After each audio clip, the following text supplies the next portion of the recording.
Hey guys, this is Patel और आज video में बात करने वाले हैं रोड मैप के बारे में। तो यार ये जो रोड मैप बनाया गया है वो यार तुम्हारे हर एक चीज़ को ध्यान में देते हुए बनाया गया है। लाइक वो चाहे इंटर्नशिप हो गई, प्लेसमेंट हो गई, या फिर तुम्हारी कॉलेज की एक्स्ट्रा एक्टिविटीज़ हो गई, या फिर तुम्हारा एकेडमिक हो गया। तो इन सब चीज़ों को ध्यान में देते हुए बनाया गया है ये रोड मैप। ये अगर रोड मैप तुम फॉलो करते हो तो डेफिनेटली यार तुम्हारे सेकेंड ईयर तक आते आते एक इंटर्नशिप फिक्स है। मैं गारंटी देता हूँ कि अगर ये रोड मैप तुम फॉलो करके चलते हो तो यार तुम अपने कॉलेज के टॉप 10 या फिर टॉप 5 जो भी स्टूडेंट होते हैं उनके बीच में रहोगे। अगर तुम उनके बीच में रहोगे तो डेफिनेटली यार तुम्हारी प्लेसमेंट और इंटर्नशिप जो चाहोगे वो इजीली तुम्हें मिल जाएगी। तो चलो हम इस वीडियो को स्टार्ट करते हैं। But before starting the video make sure you hit the like button, क्योंकि यार तुम लोग लाइक नहीं करते हो तो मोटिवेशन नहीं मिलता, ठीक है।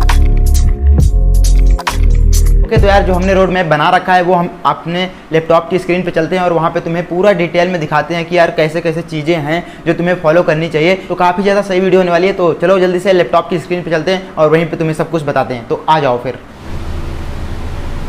हे गाइस, तो सबसे पहले यार जब तुम स्कूल से अपने कॉलेज में आते हो तो तुम्हारे पास यार देखो पहला ईयर में 2 सेमेस्टर होता है, सेमेस्टर 1 एंड सेमेस्टर 2। हम यहाँ पे जो काम को डिवाइड किए हुए हैं वो सेमेस्टर वाइज किए हुए हैं ताकि तुम्हारे लिए थोड़ा सा ईजी हो जाए चीज़ों को करना। तो यार सेमेस्टर 1 की बात करें तो यार सेमेस्टर 1 में तुम्हें बेसिकली 3 चीज़ों पे ध्यान देना है। एक तो तुम्हारी प्लेसमेंट हो गई और कॉलेज एकेडमिक और एक्स्ट्रा करिकुलर एक्टिविटीज़। तो बेसिकली जो कॉलेज होता है, कॉलेज में ये 3 चीज़ें चलती हैं, ठीक है। एक तो प्लेसमेंट वाला चीज़, एक अपना कॉलेज एकेडमिक और दूसरा एक्स्ट्रा करिकुलर एक्टिविटीज़। तो जनरली यही 3 चीज़ें होती हैं कॉलेज में करने के लिए, ठीक है। तो सबसे जो अपना फर्स्ट प्रायोरिटी पे है वो प्लेसमेंट, क्योंकि यार सबका अपना जो सपना होता है वो प्लेसमेंट ही होता है। तो प्लेसमेंट में यार सबसे पहले तुम्हें क्या करना होगा कि एक प्रोग्रामिंग लैंग्वेज सीखना पड़ेगा। अब यार जब तुम एक प्रोग्रामिंग लैंग्वेज वो कौन से सीख सकते हो, C++, जावा, पाइथन, तीनों में से कोई एक सीख सकते हो। बट मैंने C++ और जावा को यहाँ पे बोल्ड कर रखा है इसलिए क्योंकि C++ या फिर जावा, इन दोनों में से कोई एक तो तुम्हें चूज करना ही पड़ेगा। उसके बाद अब इसमें हमें क्या क्या करना होगा, लाइक किस लेवल तक हमें करना होगा। तुम्हें यार डेटा टाइप्स आना चाहिए, वेरिएबल, इनपुट आउटपुट कैसे लेते हैं, इफ एल्स स्टेटमेंट जो होता है, लूप्स के बारे में पता होना चाहिए, अलग अलग लूप्स जो होते हैं, फंक्शन के बारे में, एरे, स्ट्रिंग, ये दोनों एरे और स्ट्रिंग दोनों डेटा स्ट्रक्चर का पार्ट है। बट अगर तुम इसमें कर लोगे बेसिक वाले में किसी भी एक प्रोग्रामिंग लैंग्वेज में तो that is enough, right. So that is good for you. तो अब हमें समझ में आ गया कि यार हमें एक लैंग्वेज चूज़ करनी है। अब लैंग्वेज में क्या क्या करना है वो चीज़ इधर यहाँ पे दे रखा है, ठीक है। ये चीज़ हो गई अपनी डन। अब यहाँ पे हम आएंगे सेकेंड वाले पार्ट पे, basically data structure and algorithm में। अब यार डेटा स्ट्रक्चर एंड एल्गोरिथम में तुम्हें कौन से डेटा स्ट्रक्चर करने हैं। एक तो अपना array, string, link list, stack, Q, ये हमारे बेसिक डेटा स्ट्रक्चर होते हैं, ठीक है। बहुत सारे लोगों के कॉलेज में पढ़ाते हैं, सॉरी स्कूल में भी पढ़ाते हैं। बट यार यहाँ अभी तुम कॉलेज में आए हो तो तुम डेटा स्ट्रक्चर एंड एल्गोरिथम को एक्सप्लोर करना, ये सारे डेटा स्ट्रक्चर तुम अभी सीख के रखना, ठीक है। ये इतना तुमने कर लिया, ठीक है, प्लेसमेंट के लिए। That is enough for first semester, right. तो हम अपने सही पाथ पे जा रहे हैं अगर इतना कर लिया तो। अब यार प्लेसमेंट वाली चीज़ें हो गई कवर।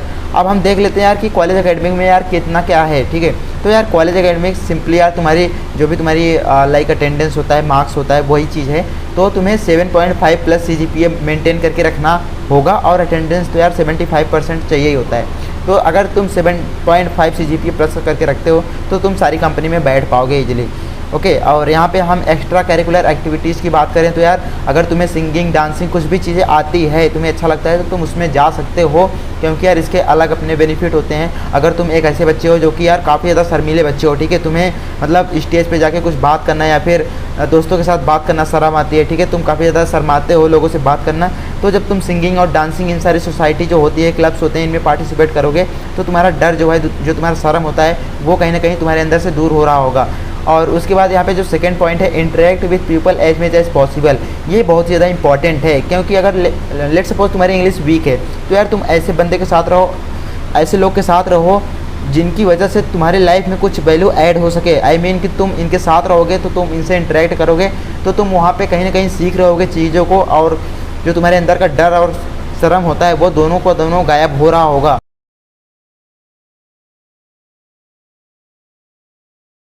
तो यार ये वाली चीज़ उतनी ही इंपॉर्टेंट है जितनी कि तुम्हारी प्लेसमेंट। तो interact with people as much as possible, ये बहुत ज़्यादा इंपॉर्टेंट है। अगर तुम चाहते हो अपना कम्युनिकेशन स्किल इंप्रूव करना तो ये वाली चीज़ ज़रूर ट्राई करना है, ठीक है। तो अगर तुम्हारी इंग्लिश वीक है तो यार साउथ इंडियन के साथ रहो, जो कि साउथ इंडियन के बच्चे आते हैं कॉलेज में, ठीक है, उनके साथ रहो, डेफिनेटली इंप्रूव हो जाएगी, क्योंकि वो हमेशा इंग्लिश ही बोलते रहते हैं। तो ये तो हो गया अपना डन, ठीक है। तो यार फर्स्ट सेमेस्टर में बस इतना ही चीज़ें करना है, ठीक है। अगर तुम इतना चीज़ कर लिए तो यार तुम एक परफेक्ट पाथ पे जा रहे हो, ठीक है। अब यार तुम्हें डेटा स्ट्रक्चर का आइडिया हो गया है, ठीक है। अब यार सेकेंड सेमेस्टर में क्या करना है, सेकेंड सेमेस्टर में बेसिकली तुम्हें दो चीज़ एक्सप्लोर करनी है। एक तो तुम्हारा कॉम्पिटिटिव प्रोग्रामिंग हो गया और दूसरा अपना डेवलपमेंट हो गया, ठीक है। अब यार कॉम्पिटिटिव प्रोग्रामिंग के लिए कुछ वेबसाइट होती हैं लाइक कोडसेप एंड कोडफोर्सेस, वहाँ पे जाना है। तुम्हें सिंपली क्वेश्चन सॉल्व करने हैं। अगर मैं तुम्हें साइट दिखाऊं तो साइट कुछ इस तरह से दिखती है इनकी, कोडसेप, ठीक है।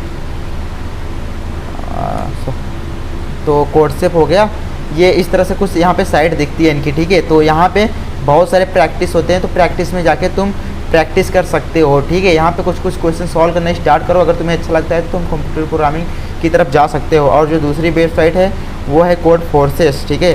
तो इस पर भी बहुत सारे प्रॉब्लम होते हैं। ये जो वेबसाइट है ये खास करके कंप्यूटर प्रोग्रामर के लिए बनी हुई है, ठीक है। तो यहाँ पे बहुत सारे तुम्हें प्रॉब्लम दिख जाएंगे, तो तुम इसको एक्सप्लोर करना, ठीक है। अगर तुम्हें अच्छा लगता है तो तुम डेफिनेटली कंप्यूटर प्रोग्रामिंग की तरफ जाना, क्योंकि बहुत ही ज़्यादा स्कोप है यार। डायरेक्ट जो कंपनियाँ होती हैं वो डायरेक्ट तुम्हारे प्रोफाइल को देख के हायर करती हैं।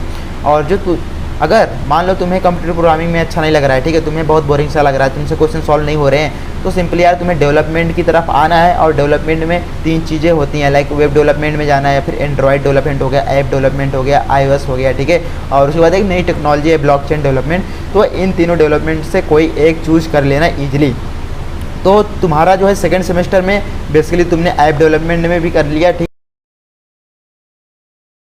मान लो अगर तुम्हें अच्छा लग गया वेब डेवलपमेंट, तुम वेब डेवलपमेंट कर सकते हो। उसके बाद जो डीएसए का कॉन्सेप्ट होता है उसको तुम्हें डेली बेसिस पे करते जाना है, ठीक है। ऐसा नहीं है कि तुमने यार उतना सीख लिया तो दैट इज एनफ, नहीं, ऐसा नहीं है। तुम एरे जो भी था, एरे स्टैक क्यों तक तुमने सीखा था, लिंक लिस्ट वगैरह, अब उसके आगे से जो भी ग्राफ ट्रीज होता है, ठीक है, डायनेमिक प्रोग्रामिंग, उन सारे चीज़ों को तुम सीखते रहना। बेसिकली डीएसए एक ऐसा चीज़ है यार जो कि तुम अपने पूरे कॉलेज लाइफ तक, इवन कि जब तक तुम्हारी प्लेसमेंट नहीं हो जाती तब तक तुम डीएसए करते रहना, ठीक है। तो वो तुम्हें करना ही पड़ेगा, क्योंकि यार जो मेन एंट्री होती है प्लेसमेंट की वो डीएसए ही होता है। डीएसए के बिना तुम कुछ नहीं कर सकते, तो डीएसए हमेशा करना ही है। अब डीएसए यार कहाँ पे करना है, जब तुम यार बेसिक डीएसए यहाँ पे कवर कर लिया ना, बेसिकली प्लेसमेंट वाले सेक्शन में, इधर ये अपना डेटा स्ट्रक्चर, जब तुमने बेसिक डेटा स्ट्रक्चर अगर तुमने कर लिया ना, तो तुम्हें आना है कहाँ पे, सिंपली हैकर रैंक पे, ठीक है। हैकर रैंक पे आने हैं और यहाँ से, सॉरी मैंने स्पेलिंग मिस्टेक कर दिया बट यहाँ पे आ गया है, ठीक है। हैकर रैंक पे आना और यहाँ से तुम अपना अकाउंट वगैरह क्रिएट करके यहाँ से प्रॉब्लम सॉल्व करना स्टार्ट कर देना, क्योंकि थ्योरी ही पढ़ते रहना वो ज़रूरी नहीं होता है, उससे तुम्हारा कॉन्सेप्ट क्लियर नहीं होगा जब तक तुम क्वेश्चन सॉल्व नहीं करोगे, राइट। या तो यार बस इतना ही था। आई थिंक कि तुम्हें सब कुछ चीज़ें तुम्हारी क्लियर हो चुकी होंगी।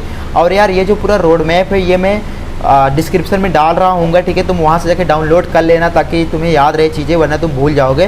तो यार बस इतना ही चीज़ थी। अगर तुम इतना चीज़ अच्छे से कर लेते हो तो डेफिनेटली यार तुम एक अच्छे बंदे, तुम टॉप 10 जो भी यार तुम्हारे कॉलेज के टॉप 10 या फिर टॉप 5 स्टूडेंट होते हैं उनके बीच में रहोगे यार। मैं अब भी बता दे रहा हूँ, क्योंकि यार जो मोस्ट ऑफ द बच्चे होते हैं वो इसको इग्नोर कर रहे होते हैं, ठीक है। वो अलग अलग ज़िंदगी में अलग अलग भीड़ भाड़ में चल रहे होते हैं, ठीक है। तो तुम अगर ये करोगे तो तुम्हारे लिए बेनिफिट है। तुम्हारी जो कॉलेज लाइफ होगी, like 3rd year 4th year में कुछ प्रेशर नहीं होगा कोई सा भी, तुम आराम से चीज़ों को मैनेज कर पाओगे, ठीक है। तुम्हारी सारी चीज़ें बहुत स्मूथ चलने वाली हैं। तो यार that's for the today video. अगर वीडियो अच्छी लगी तो प्लीज़ यार लाइक कर देना, ऐसे ही बहुत सारी वीडियो आते रहेंगी। तो take care, bye bye, see you soon in the next video.